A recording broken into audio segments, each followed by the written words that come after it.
पुराने जमाने में रानी महारानियां साधारण मेहंदी नहीं लगाती थीं, बल्कि उसे एक विशेष लेप के रूप में तैयार करती थीं, जिसे आज की भाषा में मेहंदी का पौष्टिक पेस्ट कहा जा सकता है।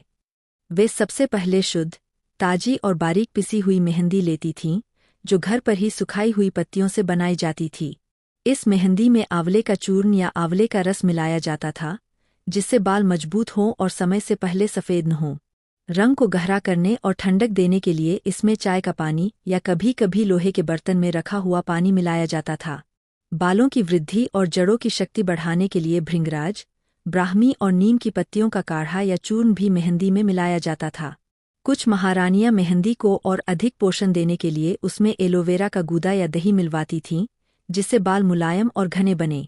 रूखापन दूर करने और चमक लाने के लिए थोड़ी मात्रा में तिल का तेल या नारियल तेल भी डाला जाता था।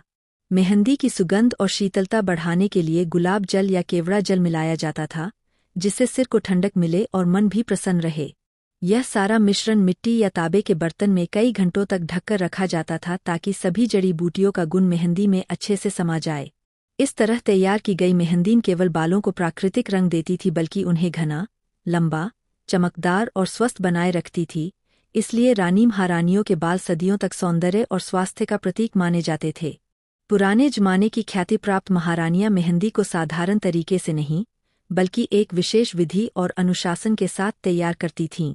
नीचे उनके द्वारा उपयोग किए जाने वाले मिश्रण और मेहंदी का पेस्ट तैयार करने की पूरी प्रक्रिया को पॉइंट में विस्तार से बताया गया है। 1. शुद्ध मेहंदी पाउडर का चयन।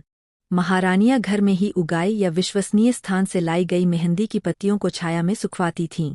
पूरी तरह सूख जाने पर उन्हें पत्थर की चक्की पर बारीक पीसकर छलनी से छाना जाता था, ताकि पाउडर एकदम महीन और शुद्ध हो। 2. आंवला, सूखा या रस। मेहंदी में आंवले का चूर्ण या ताजा रस मिलाया जाता था। इससे बालों की जड़ें मजबूत होती थीं, बाल झड़ना कम होता था और सफ़ेद बालों की समस्या धीमी पड़ती थी। 3. भृंगराज और ब्राह्मी। बालों की वृद्धि और घनापन बढ़ाने के लिए भृंगराज और ब्राह्मी की पत्तियों का काढ़ा बनाकर या सूखा चूर्ण मिलाया जाता था। यह मिश्रण बालों को लंबा, घना और काला बनाए रखने में सहायक माना जाता था। 4. नीम की पत्तियाँ।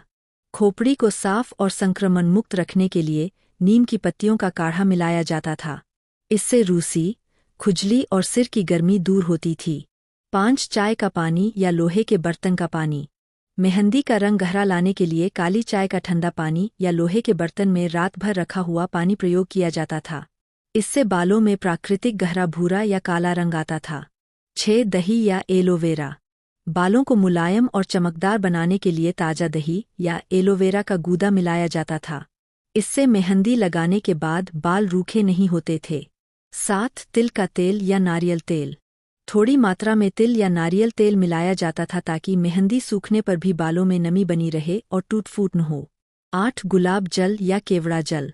सुगंध और ठंडक के लिए गुलाब जल या केवड़ा जल डाला जाता था। इससे सिर को शीतलता मिलती थी और मेहंदी लगाने का अनुभव सुखद होता था।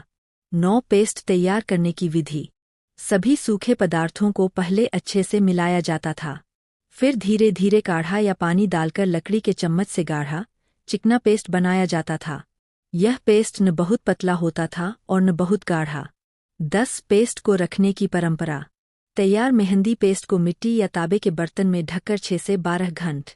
रानी महारानियां जब बालों में मेहंदी लगवा लेती थी और मेहंदी पूरी तरह उतार दी जाती थी, उसके बाद वे बालों की कोमलता, चमक और जड़ों की शक्ति बनाए रखने के लिए विशेष प्रकार के तेल लगवाती थीं। नीचे उन तेलों को पॉइंट में समझाया गया है, जिन्हें मेहंदी के बाद प्रमुख रूप से प्रयोग किया जाता था। 1. तिल का तेल। मेहंदी के बाद सबसे अधिक तिल का तेल लगवाया जाता था। यह सिर की गर्मी को संतुलित करता था, मेहंदी के ठंडे प्रभाव को स्थिर रखता था और बालों की जड़ों को गहराई से पोषण देता था।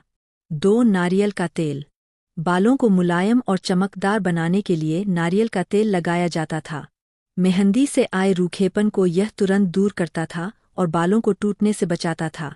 3. आंवला तेल। मेहंदी का रंग लंबे समय तक बना रहे और बाल समय से पहले सफ़ेद न हों, इसके लिए आंवला तेल लगाया जाता था। यह बालों में प्राकृतिक कालेपन और मजबूती को बनाए रखता था। 4. भृंगराज तेल। बालों की वृद्धि तेज करने और झड़ने को रोकने के लिए भृंगराज तेल लगाया जाता था। रानी महारानियां इसे विशेष रूप से जड़ों में मालिश के रूप में लगवाती थीं। 5. ब्राह्मी तेल। मेहंदी के बाद सिर को ठंडक देने और मानसिक शांति के लिए ब्राह्मी तेल का प्रयोग किया जाता था। इससे नींद अच्छी आती थी और तनाव कम होता था। 6. नीम तेल, बहुत हल्की मात्रा में। यदि सिर में खुजली या रूसी की समस्या होती थी तो नीम तेल की कुछ बूंदें किसी दूसरे तेल में मिलाकर लगाई जाती थीं, जिससे खोपड़ी स्वच्छ और स्वस्थ बनी रहे। 7. सुगंधित हर्बल तेल। कभी कभी तेल में गुलाब, केवड़ा या चंदन की हल्की सुगंध मिलाई जाती थी। इससे बालों में सौम्यता आती थी और रानी केश सौंदर्य और भी आकर्षक लगता था। 8. लगाने की विधि।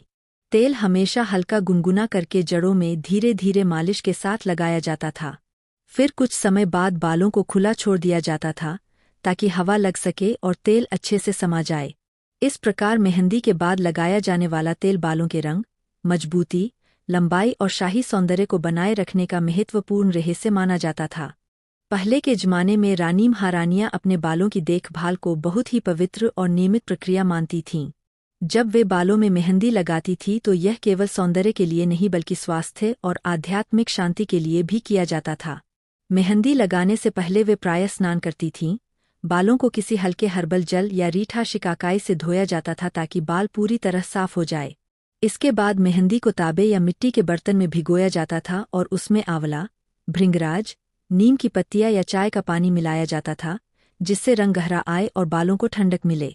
मेहंदी लगाते समय दासियां या सेविकाएं बालों को छोटे छोटे भागों में बांटकर जड़ों से सिरे तक धीरे धीरे लेप करती थीं।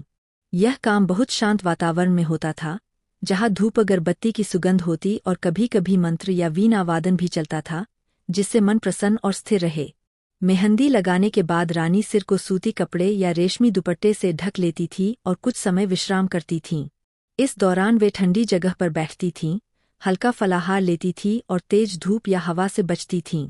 जब मेहंदी सूख जाती थी तो वे उसे पानी से नहीं बल्कि गुनगुने हर्बल काढ़े से धीरे धीरे हटवाती थीं। इसके बाद बालों में तिल या नारियल का हल्का तेल लगाया जाता था ताकि बाल मुलायम और चमकदार बने रहें। माना जाता था कि मेहंदी के बाद बालों में तेल लगाने से रंग लंबे समय तक टिकता है और बालों की जड़ें मजबूत होती है। इस पूरी प्रक्रिया के बाद रानी महारानियां अपने बालों को खुला छोड़कर कुछ समय हवा लगने देती थी और फिर सुंदर जूड़े या चोटी में सजाती थीं।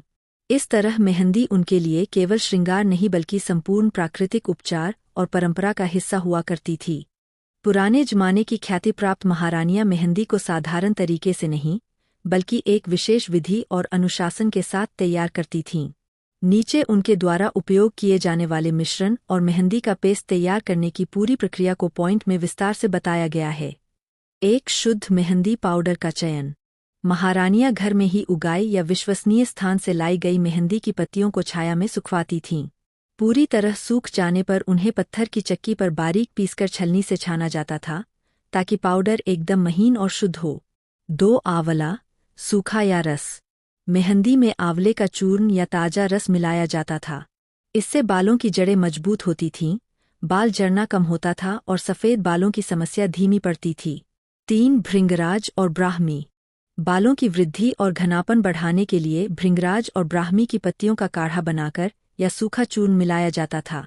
यह मिश्रण बालों को लंबा, घना और काला बनाए रखने में सहायक माना जाता था। 4. नीम की पत्तियां। खोपड़ी को साफ और संक्रमण मुक्त रखने के लिए नीम की पत्तियों का काढ़ा मिलाया जाता था। इससे रूसी, खुजली और सिर की गर्मी दूर होती थी। 5. चाय का पानी या लोहे के बर्तन का पानी। मेहंदी का रंग गहरा लाने के लिए काली चाय का ठंडा पानी या लोहे के बर्तन में रात भर रखा हुआ पानी प्रयोग किया जाता था। इससे बालों में प्राकृतिक गहरा भूरा या काला रंग आता था। 6. दही या एलोवेरा। बालों को मुलायम और चमकदार बनाने के लिए ताज़ा दही या एलोवेरा का गूदा मिलाया जाता था। इससे मेहंदी लगाने के बाद बाल रूखे नहीं होते थे। 7. तिल का तेल या नारियल तेल। थोड़ी मात्रा में तिल या नारियल तेल मिलाया जाता था ताकि मेहंदी सूखने पर भी बालों में नमी बनी रहे और टूट फूट न हो। 8. गुलाब जल या केवड़ा जल। सुगंध और ठंडक के लिए गुलाब जल या केवड़ा जल डाला जाता था।